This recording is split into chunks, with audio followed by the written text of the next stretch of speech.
Halo good people, jumpa lagi bersama saya Iqbal Aristio di podcast bersama IDLC. Hari ini aku ngobrol lagi nih sama Mbak Glena. Halo Iqbal. Halo Mbak Glena, apa kabar nih? Baik. Kita hari ini mau ngobrolin apa, Ik? Wah, ngobrolin topik yang tentunya masih hangat setiap dari masa ke masa, pokoknya ini hangat topik terus ya. hangat terus ya. Oke, hari ini kita pengen ngobrolin seputar waris, tapi ini dari sisi yang agak beda. Nah, ini topik kita hari ini yaitu kalau mencoret ahli waris gitu, bisa nggak sih Mbak Glenn? Misalnya kayak, wah ini orang tua punya anak emas, yang satu lagi anaknya ini dibenci gitu. Enggak, saya nggak mau mewariskan harta saya ke dia. Itu bisa nggak sih Mbak Glenn? Nah iya benar banget tuh, Ik. Aku sering juga dengar tuh, apalagi kalau misalnya orang zaman dulu nih ya, terutama orang keturunan atau orang Chinese gitu ya. Misalnya, kamu kalau nggak ngelakuin kayak gini, nggak mama coret gitu kan. Kamu nggak nerima warisan, nggak kenal gitu kan. Langsung waduh pakai pengumuman koran gitu, Ik. Nah tapi sebetulnya kalau hal seperti itu nggak bisa, Ik. Jadi kita nggak bisa dianggapnya kalau dalam istilah pewarisan itu dikesampingkan. Nah itu tuh nggak bisa, Ik.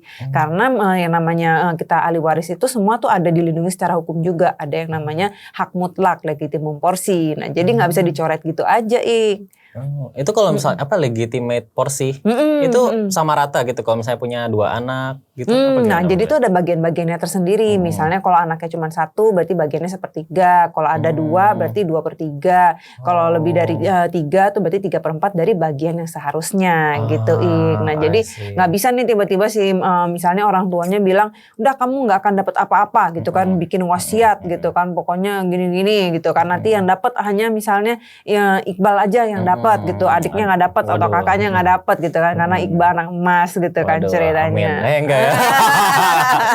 Diaminin, parah banget sih kamu, Ik. Enggak ya. Nah, tapi Mbak Glenn kalau gitu dalam apa kalau mewariskan sendiri itu bisa nggak kalau misalnya satu anak itu ya meskipun yang dua-duanya dapat tapi satu lebih banyak gitu dapatnya, bisa nggak? Sebenarnya hal-hal seperti itu bisa aja, Ik. Nah jadi misalnya pembagian warisannya karena orang tua merasa kayaknya Iqbal yang lebih ini deh, kayaknya lebih butuh, atau misalnya pada pertimbangan lain. Contohnya misalnya Iqbal karena anak bungsu nih, kakak-kakak yang lain pada waktu nikah udah dibagiin nih, misalnya dikasihin harta. Nah nanti dipesenin nanti Iqbal dapat ini. Sebenarnya itu boleh. Nah cuman nanti yang penting harus diperhatikan adalah nggak boleh melanggar batas maksimum pemberian itu loh, Ik. Nah jadi karena nggak boleh melanggar juga dari legitimum porsinya tadi, bagian mutlaknya. Jadi nggak boleh misalnya ya Iqbal doang dapat 90% gitu. Nah yang lain cuma 5% gitu. Nah kalau kayak gitu nggak boleh. Mendingan pemberian secara waktu masih hidup. Jadi langsung dihibahkan aja, langsung udah dibagi-bagi gitu. Nah tapi kalau misalnya menghibahkan sendiri, misalnya berarti pas masih hidup mungkin udah langsung kasih semua hartanya gitu, bisa Mbak Glenn?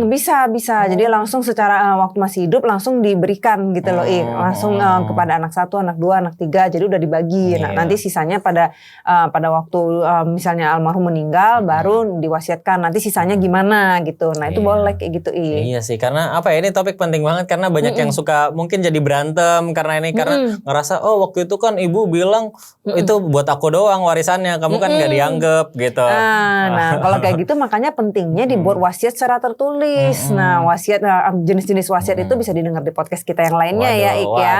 Nah ada yang namanya wasiat tertulis yang dibuat di hadapan pejabat umum, ada yang wasiat rahasia, ada yang wasiat lisan. Nah itu macam-macam. Nah bisa didengerin tuh di podcast kita yang sebelumnya. Teman-teman bisa cek terus ya apa konten-konten IDLC yang baru-baru dan juga yang lama-lama, tentunya itu masih relevan sampai sekarang ya, karena pastinya karena anget terus kan ya, Ik ya. Anget terus, apalagi topik soal waris, soal wasiat ini anget terus karena tentunya apa ya, semua orang kemungkinan besar akan mengalami ini juga ya Mbak Glenn. Bukan kemungkinan besar nggak sih, Ik? Kayaknya itu udah pasti ya. Kalau meninggal duluan gimana, kan nggak ngalamin ya.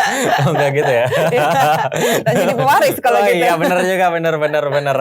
Oke, tapi ini seru banget sih Mbak Glenn topiknya. Iya pastinya. Jadi sebenarnya kalau kita bicara tentang warisan, kalau misalnya kita semua tuh baik-baik aja di antara semua para ahli warisnya setuju, itu nggak ada yang inilah istilahnya, nggak ada yang salah kalau memang sepakat.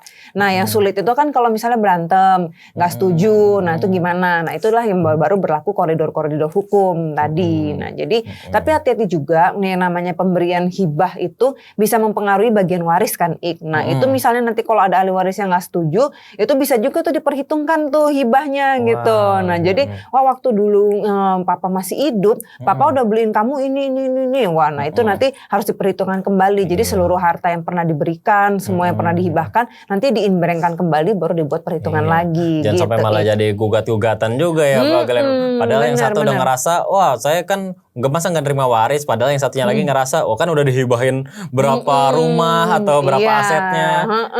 Bener, nanti ternyata dihitung-hitung, oh iya ya ternyata yang dikasih udah lebih, malah berkurang. Iya, tapi mungkin itu bisa jadi celah juga gitu-gitu. Iya, bener, nah itu pentingnya juga secara jenis-jenis wasiat yang tadi Mbak Glenn sebutin.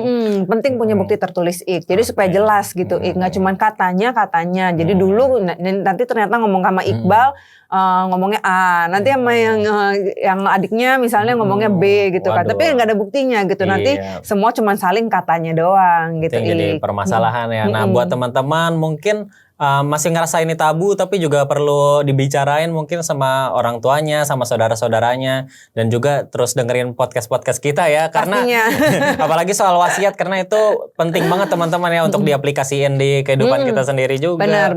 Karena jangan sampai kan namanya kita meninggal tuh meninggalkan masalah gitu ya Ik ya. Iya, pengennya sih pasti semuanya baik-baik aja. Pastinya. Karena kan ini hukumnya diatur juga untuk tetap menjalin supaya rukun kebersamaan, semuanya. rukun. Benar. Wah tapi asik banget loh Mbak Glenn ngobrol-ngobrol kita kali ini. Oke. Makasih banyak ya udah sharing. Sama-sama Iqbal. Ya, oke. Makasih yang udah nonton. Sampai jumpa.